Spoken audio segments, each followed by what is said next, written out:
I think this is actually what we just discussed is a perfect segue for that, because I felt that Bob Arum had some really good points about COVID-19 pay-per-view events. And I'm gonna be honest, I really hadn't thought about this exactly in the way that he put it, which is why you might, kind of forget that how much, and how long Bob has been in this game. And this whole conversation came up because someone had floated to him where they were talking about Crawford Porter, because both fighters have, during this quarantine time period, have talked about wanting to fight each other. And that's something that gained some steam. But I'm going to read you something that Bob Arum said in this interview. Keith Idek of Boxing Scene took a quote. He says, "Obviously, I don't do the fighting. Terence does.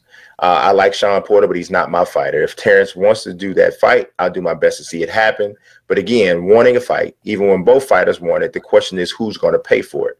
And that's a whole big problem. You certainly couldn't do that fight without an audience." So then he goes in, and here's where the part I think where it gets really interesting. He says, "Even if you rely on the pay-per-view revenue, who knows how robust it'll be? People who watch pay-per-view usually do it with a whole group of people in their homes.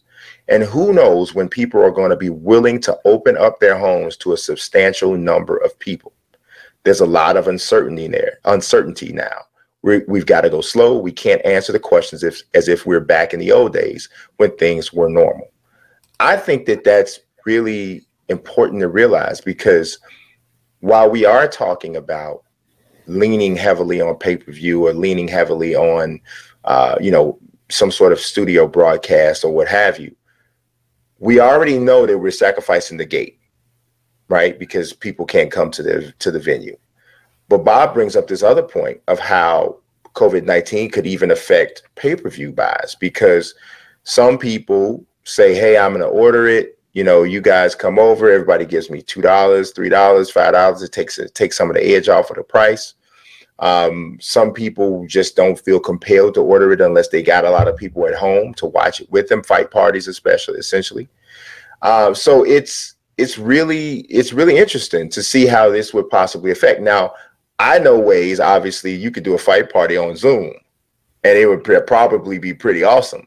You know what I mean? To do it that way, but you probably have to click mute on a few people, which might actually be a benefit, because sometimes I want to click mute on people who are there in person. But anyway, it just is. So I just thought that was a really interesting concept, and I can't wait to hear what you have to say about that. I mean, I don't know. Bob's a smart guy. He's been doing this for 50 years. Mm-hmm. I understand. People give him credit for, I think. Well, yeah, I guess, right? I mean, but who knows? I mean, I don't know. I think people are so desperate for content and so desperate for live sports that if they had an opportunity to buy a pay-per-view and it was a very compelling fight, but yet you couldn't throw your party and you're going to have to buy it yourself. I mean, I think some people might just buy it, but then again, I get it where people are struggling with money, and maybe a pay-per-view is just it's not the right time for a pay-per-view.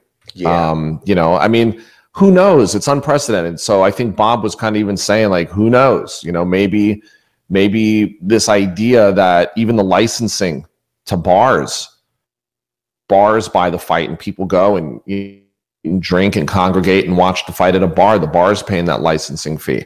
But that's a people collection in itself. I know. Yeah. Saying, like, there's many reasons a pay-per-view could flop, as opposed to people thinking, well, everyone's at home and they're, he's right. Like, what if that party where people chip in on the pay-per-view and they all come and it's an event in itself. Yeah. I mean, who knows, right? I mean, I think that some big fights they're not pay-per-views to begin with, like DAZN. Mm-hmm. I believe that, Canelo, Triple G, are they trying to make that a pay-per-view? I don't want to digress here, but it's like, if they do, I'd be kind of pissed, considering that to pay a subscription. You sold it to us saying they would never be a pay-per-view. Pay-per-views model's dead. Yes. Except for this fight. Right. I'd be pissed. Right. because it is what it is. But I mean, look, Bob makes a really good point that, and they have the data. I mean, he's been doing this since before pay-per-view when it was closed circuit. So, you know, if anyone knows, he knows. So I have an opinion other than I would say Bob's probably right with whatever it is that he thinks is going to happen. Just because he would know. I mean, he would know. He would know what the market could bear. He would know just based on numbers. And look, people are struggling out there right now. I mean, I just don't know if someone could sit there and say, you know, this $79.99, I'm putting it on this pay-per-view that could go, you know, the main event could go 36 minutes or it could go 36 seconds.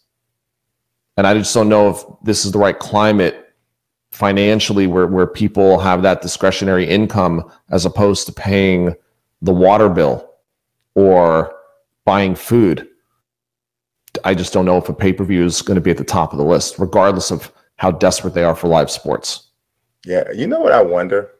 And I don't know what you would say about this, but this is like a... I disagree. You probably do. But this is a over-the-top kind of a concept. Okay. And I'm good for those.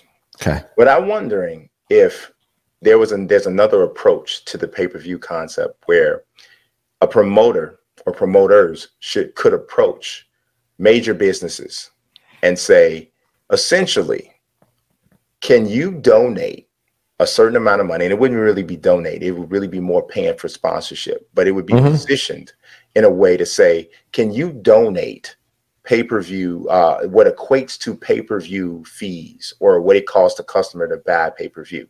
So what it would be positioned as to people who are, you know, subscribers or who have different cable companies or what have you, whether you're with AT&T or Xfinity or whatever, it would be positioned as so-and-so and so-and-so series of companies has this pay-per-view is courtesy of them.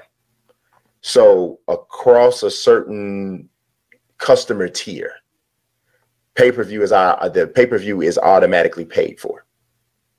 And what basically happens is all of these people within this particular customer tier get the pay-per-view automatically for free. But in exchange for that, the companies who are funding this get essentially, you would now have some level of some iteration of a commercial within the pay-per-view. And it would be for these different companies. I wonder what organizations might go for a model like that, because it would somewhat cushion a blow that could be felt from a gate standpoint, as well as from whatever hit is taken from the pay-per-view. Right. I mean, it's just math. I mean, this is the traditional cable television commercial model. Right. You get a certain amount of viewership, certain amount of eyeballs. You pay X amount of dollars to be on the ring mat or have commercials that run within that programming block. And you're going to reach X amount of people. Then you're hoping that, you know, some of it's branding, some of it's call to action. And you're hoping that you can attribute some of that audience to call to action, which translates to a sale, which can justify the spend. I mean, so that's really the model. It just usually doesn't exist in pay-per-view, though. And that's never exists in pay-per-view. Right. It doesn't exist in pay-per-view. And that's where I like, need the fans to guarantee that if someone were to say, look, we're going to stop.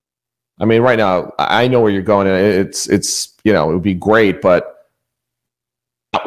that would mean that the fans would all have to guarantee they're going to sit home and watch this, because right now it's just, you know, people are struggling with money. A lot of people have been out of work.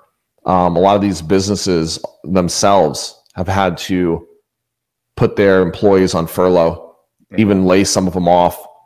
I don't know how many of them could justify spending money on a boxing event instead of paying their employee. You know what I mean? Like, I just don't even know how that would go over. It would have to be a very unique situation. You'd have to target the industries that are the industries that are right. You'd have to go to Netflix, tell them, something where people are actually still making money and you know, thriving during this time.